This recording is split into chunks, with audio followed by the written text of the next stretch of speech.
The laboratory at the Badische Anilin- und Soda-Fabrik in Ludwigshafen was filled with the acrid smell of coal tar and chemical solvents on a cold November morning in 1925, when Dr. Friedrich Bergius received the telegram that would change his life. At 57 years old, Bergius had spent decades perfecting a process that everyone said was impossible, turning coal into liquid fuel. The telegram informed him that he had been awarded the Nobel Prize in Chemistry for his work on high-pressure hydrogenation. Bergius stood in his cluttered laboratory, surrounded by pressure vessels, distillation columns, and miles of pipes, and allowed himself a rare smile. For 20 years, critics had mocked his obsession with coal liquefaction. Oil companies had dismissed his process as too expensive, too complex, too impractical. But now the Swedish Academy had validated his life's work, recognizing that he had solved one of chemistry's greatest challenges. What Bergius couldn't know that morning was that his impossible process would become Nazi Germany's lifeline during World War II, enabling the Luftwaffe to fly for years despite having virtually no access to natural petroleum. His invention would keep German tanks rolling, fighters flying, and submarines hunting long after conventional wisdom said Germany should have run out of fuel. And ultimately, the destruction of the synthetic fuel plants built on his process would doom the Third Reich more surely than any battlefield defeat. The Bergius hydrogenation process was elegantly simple in concept, but brutally difficult in execution. Coal, Germany had vast reserves of it, was ground into powder, mixed with heavy oil to create a paste, then subjected to extreme pressure and temperature in the presence of hydrogen gas and a catalyst. Under these conditions, the carbon atoms in coal would break apart and recombine with hydrogen, forming hydrocarbons, the same molecules found in petroleum. The result was synthetic fuel chemically indistinguishable from gasoline refined from crude oil. But achieving this required pressures of 3,000 pounds per square inch and temperatures exceeding 500 degrees Celsius. The equipment had to withstand conditions that would tear apart ordinary machinery. The catalysts had to be precisely formulated. The process had to be controlled with extreme accuracy, or the entire system could explode. It was engineering at the edge of what 1920s technology could accomplish. Karl Krauch stood in the construction site of what would become the Lunar Synthetic Fuel Plant in 1926, watching workers assemble pressure vessels that towered 4 stories high. At 41, Krauch was an executive at IG Farben, the German chemical conglomerate that had acquired rights to Bergius's process. He had gambled his career on synthetic fuel, convincing IG Farben's board to invest millions of marks in building the world's first commercial coal-to-liquid facility. Dr. Krauch, the engineers are concerned about the pressure vessels, reported Heinrich Bütefisch, the 30-year-old chemical engineer overseeing plant construction. They're operating at pressures and temperatures we've never attempted on this scale. One failure could kill everyone within 100 meters. Then we don't fail, Crouch replied. Germany imports 90% of its petroleum. We have no oil fields of our own, but we have 200 years' worth of coal reserves in the Ruhr. If we can turn that coal into fuel, we make Germany independent of foreign oil. That's worth the risk. The Leuna plant began production in 1927, producing 100,000 tons of synthetic fuel per year, a fraction of Germany's needs, but proof that the Bergius process could work at industrial scale. Other plants followed: Merseburg, Pölitz, Scholven, Blechhammer. By 1933, when Adolf Hitler came to power, Germany had 6 synthetic fuel plants producing about 800,000 tons annually. Hitler immediately recognized the strategic value of synthetic fuel. Germany's lack of petroleum had been a critical weakness in World War I, limiting military operations and contributing to the Kaiser's defeat. Hitler was determined not to repeat that mistake. In 1933, he met with IG Farben executives and made them an offer. The Nazi government would guarantee purchase of all synthetic fuel produced at prices that ensured profitability. In return, IG Farben would massively expand production. "Gentlemen, Germany will be self-sufficient in fuel within 10 years, Hitler told the IG Farben board. Your synthetic plants will provide the gasoline that powers our rearmament, that fuels the aircraft and tanks that will make Germany great again. You will not lack for government support." Karl Krauch, by now a senior IG Farben executive, saw the opportunity and the danger. The Nazi government's backing would allow construction of plants on a scale previously unimaginable, but it also meant IG Farben was now deeply entangled with Hitler's regime, its future tied to Nazi ambitions. Construction accelerated throughout the 1930s. By 1939, Germany had 14 major synthetic fuel plants with combined capacity of 4 million tons annually. The Lohna plant alone had grown to produce 700,000 tons per year, making it the largest chemical facility in the world. The plants employed over 100,000 workers, consumed millions of tons of coal annually, and represented an investment exceeding 2 billion Reichsmarks. Lieutenant Hans-Joachim Marseille stood beside his Messerschmitt Bf 109 at a Luftwaffe base in North Africa in August 1942, watching ground crew refuel his fighter. At 22, Marseille was already an ace with over 100 victories, famous for his aggressive flying style and incredible marksmanship. He knew his aircraft's Daimler-Benz DB601 engine intimately, its power, its limitations, its quirks. What he didn't know was that the fuel flowing into his fighter's tanks had begun its existence as coal mined in Germany's Ruhr Valley, transported to the Lohna plant, pulverized, mixed with oil, and subjected to extreme pressure and temperature in massive reactors. Through Bergius's process, that coal had been transformed into C8 aviation gasoline, 87-octane fuel that powered the Luftwaffe across Europe, North Africa, and Russia. "Ready for another sortie, Herr Oberleutnant?" asked his crew chief, a veteran mechanic named Klaus Weber. "Always ready," Marseille replied. "How's the fuel situation?" "Adequate for now, but I heard rumours that supplies from Germany are becoming irregular. The British are bombing the synthetic plants." Marseille didn't respond, but Weber's words concerned him. Fuel was the Luftwaffe's lifeblood. Without it, the most advanced fighters in the world became expensive sculptures. The Bf 109's performance depended on consistent, high-quality fuel. Variations in octane rating or contamination could cause engine knock, loss of power, even catastrophic failure. At the Lohna plant in Germany, Chief Engineer Otto Ambros was dealing with exactly the supply problems Weber had mentioned. Ambros was a chemical engineer who had joined IG Farben in 1926 and had become one of the world's leading experts in high-pressure chemistry. By 1942, he was responsible for keeping Germany's largest synthetic fuel complex running, despite increasingly desperate circumstances. "Dr. Ambros, the latest air raid caused significant damage to Hydrogenation Unit 4, reported his deputy, Fritz Termeer. "We've lost approximately 20% of our aviation fuel capacity until repairs are completed."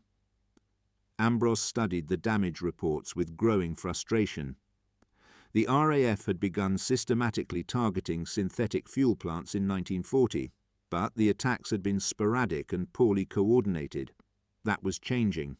By 1942, the British had recognized that Germany's synthetic fuel industry was a critical vulnerability, and they were beginning to exploit it. "How long for repairs?" 6 weeks minimum. We need replacement pressure vessels, new catalyst, recalibration of the entire unit. And we're short on skilled workers. Too many have been conscripted for the army. We have no choice. The Luftwaffe needs fuel.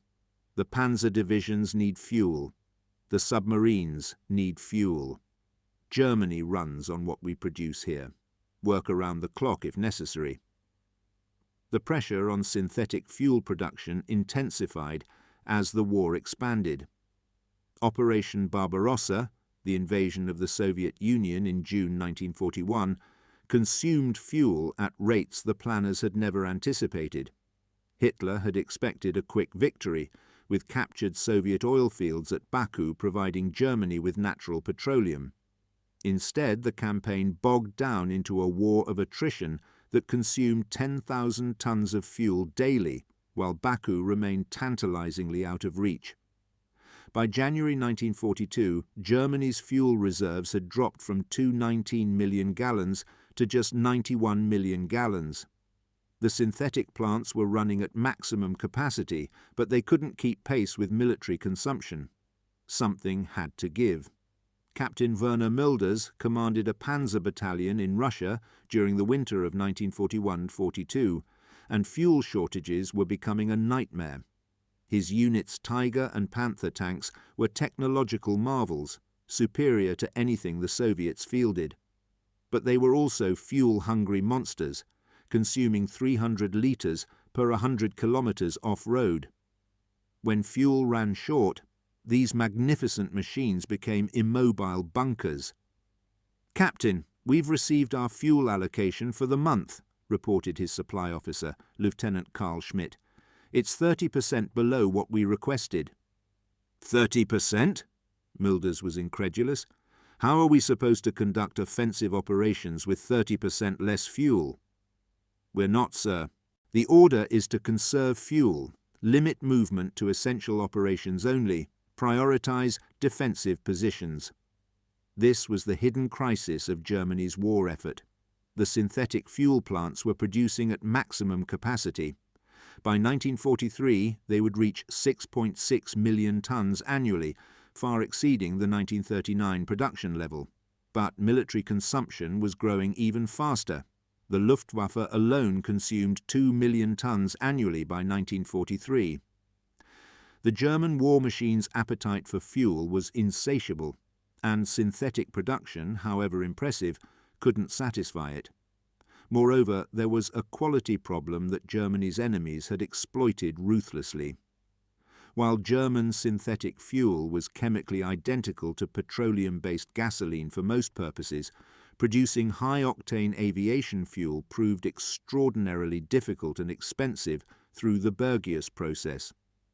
Dr. Hans Tropsch, working at the Kaiser Wilhelm Institute for Coal Research in Mülheim, had spent years trying to solve this problem.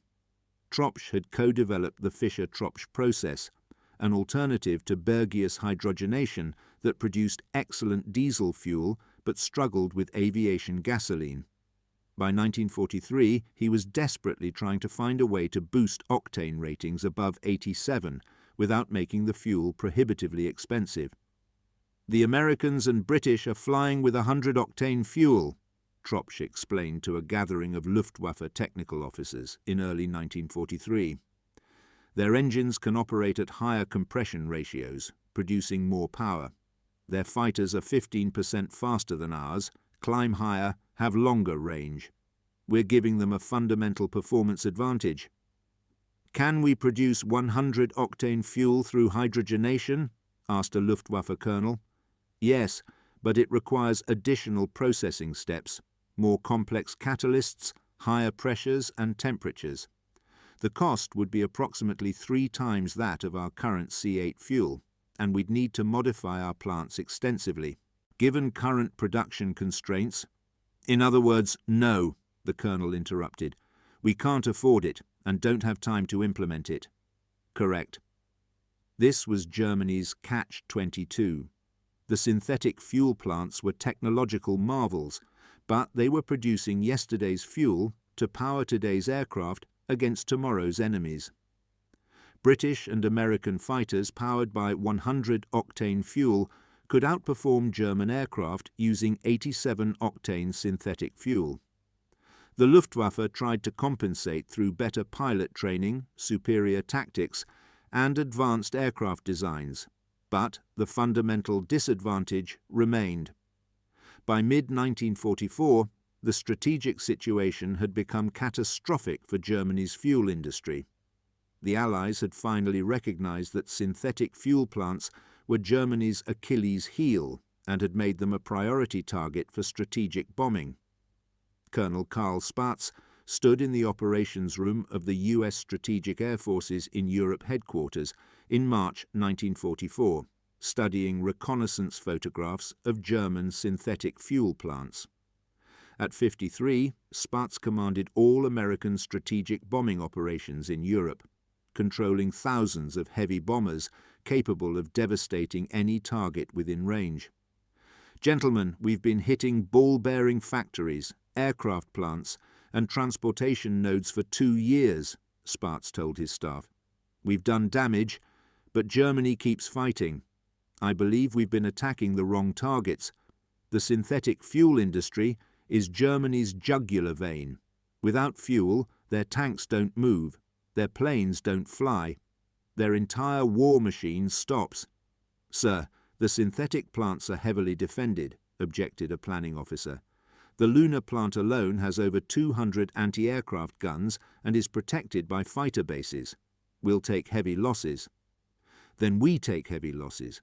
But we destroy those plants. Every ton of synthetic fuel we prevent Germany from producing is a ton they can't use against us. I want comprehensive targeting plans for every major hydrogenation facility in Germany." The oil campaign began in May 1944, coinciding with the D-Day invasion. On May 12, 1944, 935 American heavy bombers struck synthetic fuel plants across Germany in coordinated attacks. The Leuna plant, Pölitz plant, Blechhammer plant, Brooks plant, all were hit by waves of B-17 Flying Fortresses and B-24 Liberators, dropping hundreds of tons of high explosives. At Leuna, Otto Ambros watched from a shelter as American bombs rained down on the facility he had spent his career building and managing. The massive hydrogenation units, designed to withstand internal pressures of 3,000 psi, were surprisingly vulnerable to external explosions. Direct hits shattered pressure vessels, severed pipes, destroyed catalyst beds, and ignited fires that burned for days. "How bad?" Ambros asked his deputy when the all-clear finally sounded. "Catastrophic. Units 1 through 6 are destroyed or severely damaged. We've lost at least 60% of our capacity. Casualties among the workers? Never mind casualties. Can we rebuild? Given time and resources, yes. But if they attack again before we complete repairs..." They attacked again, and again, and again. Throughout June, July, and August 1944, American and British bombers pounded German synthetic fuel plants in a systematic campaign designed to destroy Germany's ability to produce fuel. The Germans fought back desperately, deploying thousands of anti-aircraft guns and fighter squadrons to defend the plants. But the Allied bomber offensive was relentless. Production collapsed. In April 1944, before the oil campaign began, Germany had produced 316,000 tons of fuel from all sources. By September, production had fallen to 17,000 tons, a 95% reduction. Aviation fuel production from synthetic plants dropped from 175,000 tons in April to 5,000 tons in September, a 97% reduction. For the Luftwaffe, the impact was immediate and devastating. Fighter pilot training was cut from over 200 hours to barely 100 hours because there wasn't enough fuel for practice flights. Experienced pilots had to shepherd inexperienced ones through combat because the new pilots lacked basic skills. Entire fighter wings were grounded, their aircraft sitting idle on runways, while Allied bombers operated with near impunity overhead. Major Hans-Ulrich Rudel, flying a Stuka dive bomber on the Eastern Front in late 1944, saw the fuel crisis from ground level. Rudel was the most highly decorated German soldier of the war, credited with destroying over 500 Soviet tanks. But by autumn 1944, even aces like Rudel were flying only critical missions because fuel was too precious to waste. "We've been allocated enough fuel for 2 sorties this week," Rudel told his squadron. 2 sorties to cover an entire sector of the front. Choose your targets carefully, because we won't get another chance. This was the death spiral of the Luftwaffe. With reduced fuel, pilots flew less. With less flying, they lost proficiency and died more quickly in combat. With fewer experienced pilots, the Luftwaffe became less effective, which required more missions to achieve the same results, which consumed more fuel that wasn't available. By late 1944, Germany was losing the air war, not because its aircraft were inferior, many German fighters were technological marvels, but because they sat grounded for lack of fuel. The collapse of fuel production affected every aspect of Germany's military operations. In December 1944, Hitler launched the Ardennes Offensive, the Battle of the Bulge, as a last desperate gamble. The operation was designed to capture Allied fuel depots at Antwerp because Germany didn't have enough synthetic fuel to sustain a major offensive. Panzer divisions were ordered to capture and use enemy fuel supplies to continue their advance. It failed. German tanks ran out of fuel kilometers from their objectives, abandoned by retreating crews who walked back to German lines. Without fuel, the most powerful tank in the world was just an expensive roadblock. At the Luna plant, Otto Ambros and his team worked miracles to keep producing even small amounts of fuel, despite constant bombing. They rebuilt damaged units using cannibalized parts from destroyed sections. They operated at reduced capacity with improvised equipment. They worked around the clock, racing to produce fuel between raids. "Dr. Ambros, we've restored Unit 3 to 30% capacity," Termir reported in January 1945. "We're producing again." "How long until the next raid?" "British bombers hit us yesterday. Americans will probably come in 2 or 3 days. We have maybe 72 hours. Then we produce as much as we can in 72 hours. Every litre matters now." But it was futile. By February 1945, synthetic fuel production had effectively ceased. The plants were rubble, the equipment destroyed, the skilled workers killed or fled. Germany's armies were running on fumes, literally. Tanks were abandoned for lack of fuel. Aircraft sat grounded. Submarines couldn't leave port. Karl Krauch, the IG Farben executive who had championed synthetic fuel in the 1920s, was arrested by American forces in April 1945 and charged with war crimes for his role in using slave labor at synthetic fuel plants. At his trial at Nuremberg, prosecutors detailed how the synthetic fuel industry had employed concentration camp prisoners under brutal conditions. But the strategic significance of synthetic fuel was clear. Allied interrogators questioned Crouch extensively about the plant's capabilities and vulnerabilities. "Would Germany have run out of fuel without the synthetic plants?" an interrogator asked. "Absolutely," Crouch replied. "Germany produced almost no natural petroleum. In 1943, 92% of our aviation fuel came from synthetic plants. Without them, the Luftwaffe would have been grounded by 1942, our tanks immobilized, our submarines unable to operate. Bergius's process kept Germany fighting for 3 years longer than natural petroleum supplies would have allowed. And the Allied bombing campaign? It destroyed us. Once you began systematically targeting the plants in mid-1944, we couldn't maintain production. We could rebuild faster than we could defend against repeated attacks. By early 1945, the synthetic fuel industry had ceased to exist as a functioning entity. That ended Germany's ability to wage war more effectively than anything else you did. Friedrich Bergius, the Nobel laureate whose process had made synthetic fuel possible, survived the war and emigrated to Argentina in 1947, disillusioned by how his life's work had been used. He died in Buenos Aires in 1949, age 81, having seen his impossible invention become both a technological triumph and a cautionary tale about science in service of war. The synthetic fuel plants themselves were dismantled after the war. The Soviets stripped equipment from plants in their occupation zone and shipped it to Russia. The Americans studied the technology extensively, recognizing its potential strategic value.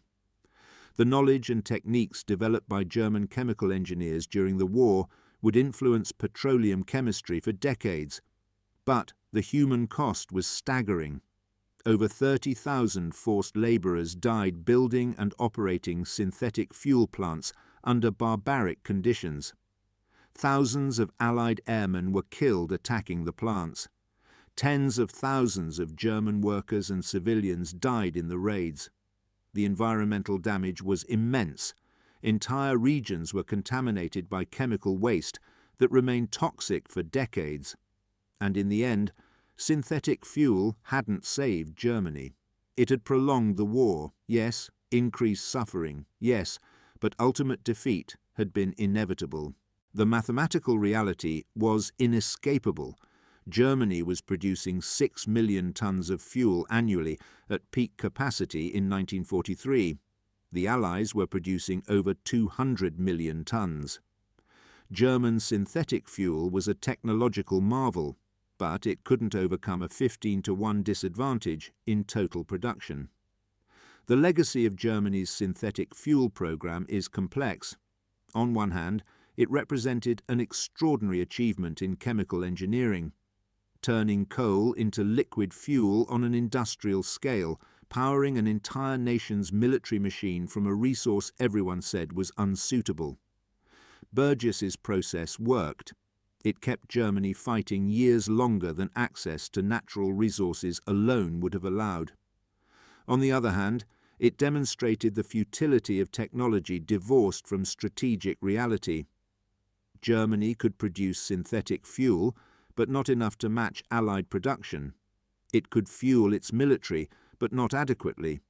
It could keep the Luftwaffe flying, but at quality levels inferior to enemy fuel. The synthetic fuel program was a triumph that ultimately didn't matter because the fundamental strategic situation, Germany against the combined industrial might of America, Britain and the Soviet Union, was hopeless. Today, the sites of the great synthetic fuel plants are industrial parks, residential neighborhoods, or simply empty fields. Little remains to mark where the technological marvels stood that once produced millions of tons of fuel from coal. The lunar plant site, where Otto Ambros worked such miracles under such desperate conditions, is now a modern chemical complex, bearing little resemblance to the wartime facility. But the memory of what was accomplished there remains significant. Germany's synthetic fuel program proved that, given sufficient investment and determination, seemingly impossible technical challenges could be overcome. It showed that nations could become energy independent through technology, though at enormous cost. And it demonstrated that in modern warfare, controlling fuel supply is as important as controlling territory or armies. The chemical engineers' impossible fuel did keep the Luftwaffe flying, did keep panzers rolling, did enable Germany to wage war longer than natural resources alone would have permitted.